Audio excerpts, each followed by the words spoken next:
The Titanic, a name that echoes through history, a symbol of both human ambition and its tragic downfall. What if I told you that the ship at the bottom of the Atlantic isn't the Titanic at all? Today, we're diving deep into one of the most enduring conspiracy theories of all time. The Great Switch of the Titanic and its sister ship, the Olympic, was the world's most famous maritime disaster and elaborate insurance scam. Let's unravel the evidence together. To understand this theory, we need to go back to the early 20th century, the golden age of ocean liners. The White Star Line, a major player in transatlantic travel, commissioned three massive, luxurious sister ships, the Olympic, the Titanic, and the Britannic. They were designed to be the largest, most opulent ships afloat. The Olympic was the first to launch in 1911, and she was a marvel.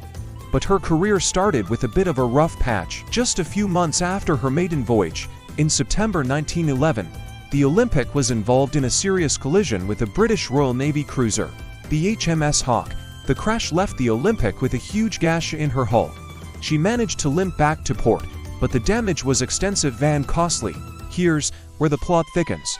The official inquiry blamed the Olympic for the accident, which meant the insurance company refused to pay out the full claim. This left the White Star Line with a heavily damaged, very expensive ship and a massive repair bill. Meanwhile, the Titanic was still under construction, nearly complete. The theory, proposed by author Robin Gardner, suggests that the White Star Line was facing financial ruin. The damaged Olympic was a liability, and repairs were eating up time and money, delaying the Titanic's completion.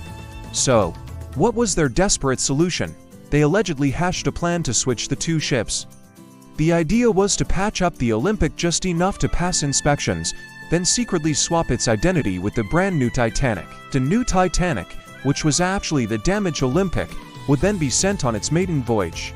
The plan, according to theorists, was to stage a minor, controlled accident at sea, evacuate all the passengers safely, and then collect the full insurance payout for a brand new ship. This would solve all their financial problems in one go. The real, pristine Titanic would then quietly continue its service life under the name Olympic. It sounds like something straight out of a movie, right? But proponents of this theory point to several pieces of supposed evidence. First, the physical similarities. The Olympic and Titanic were nearly identical. Swapping their names, bells, lifeboats, and other marked items would have been a massive undertaking, but not impossible, especially for the shipyard that built them. Some people who worked at the Harland and Wolff shipyard in Belfast have claimed over the years that they were part of the switch. They describe a sense of urgency and secrecy surrounding the final preparations of the ship that left for Southampton. Photos taken of the Titanic before its maiden voyage are scrutinized by theorists. They point to subtle differences in the porthole arrangements on the sea deck, claiming that the ship photograph is actually the Olympic. The Olympic had an uneven number of portholes, while the Titanic's original plans showed evenly spaced ones. Photos of the ship that sailed appear to match the Olympic's configuration. Then there's the last-minute cancellations. A number of high-profile, wealthy individuals, including the financier J.P. Morgan, who owned the White Star Line's parent company, canceled their trips on the Titanic at the very last minute. Was this a coincidence, or did they know something? The theory suggests they were tipped off to avoid the planned accident. The plan, if it existed, went horribly, catastrophically wrong. The ship wasn't supposed to sink so quickly, and certainly not with such a devastating loss of life. Instead of a controlled incident, the Titanic struck an iceberg, tearing a series of holes along its starboard side.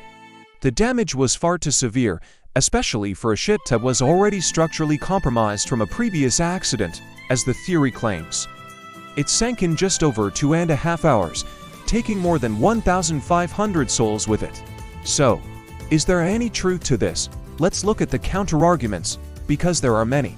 First, the logistics of the switch would have been a nightmare. We're talking about swapping identities on two of the largest moving objects ever created by man.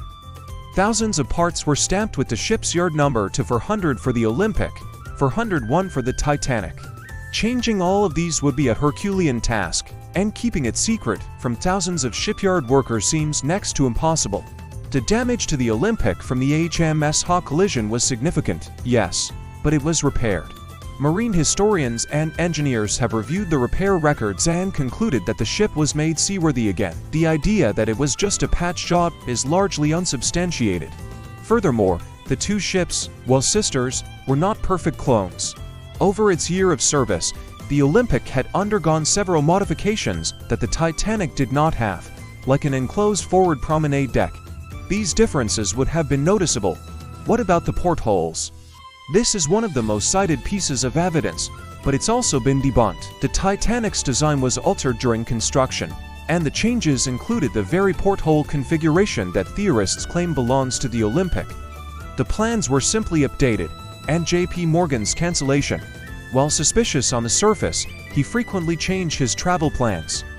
Many other prominent people did sail and tragically died, which doesn't quite fit with a conspiracy to save the elite.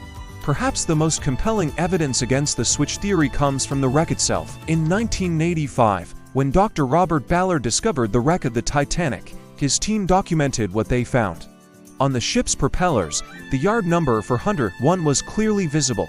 401 was the number assigned to the Titanic. The Olympic was 400. This single piece of physical evidence from the bottom of the ocean is a powerful argument that the ship lying on the seabed is, in fact, the Titanic. Subsequent expeditions have found other parts, but the number 401, while conspiracy theorists argue that the White Star Line could have swapped the propellers too. This adds another layer of complexity to an already audacious plan.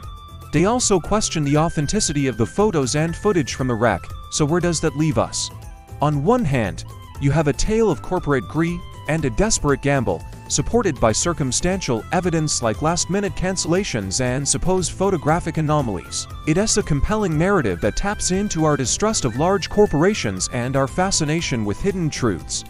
On the other hand, you have the overwhelming weight of historical documentation, expert analysis, and physical evidence from the wreck site itself. Most historians and maritime experts firmly dismiss the switch theory as a work of fiction. They argue that the sinking of the Titanic was a tragic convergence of factors: high speed, a moonless night, calm seas that made spotting icebergs difficult, and, of course, a fatal shortage of lifeboats. The Olympic went on to have a long and distinguished career, serving as a troopship in World War I and earning the nickname Old Reliable. She was eventually scrapped in the 1930s. The fact that she served for over 20 years after the Titanic sank also casts doubt on her being the damaged ship. Ultimately, the Titanic conspiracy theory is a classic example of how a compelling story can take on a life of its own. It's a mystery wrapped in a tragedy, and it forces us to question the official narrative. While the evidence strongly suggests that the ship at the bottom of the Atlantic is indeed the Titanic, the story of the switch continues to fascinate us. It reminds us that history is not just a collection of facts, but also a tapestry of stories, some truer than others. What do you believe? Was it a tragic accident or the biggest insurance fraud in history? Let me know your thoughts in the comments below. Thanks for watching, and if you enjoyed this deep dive, don't forget to like and subscribe for more historical mysteries.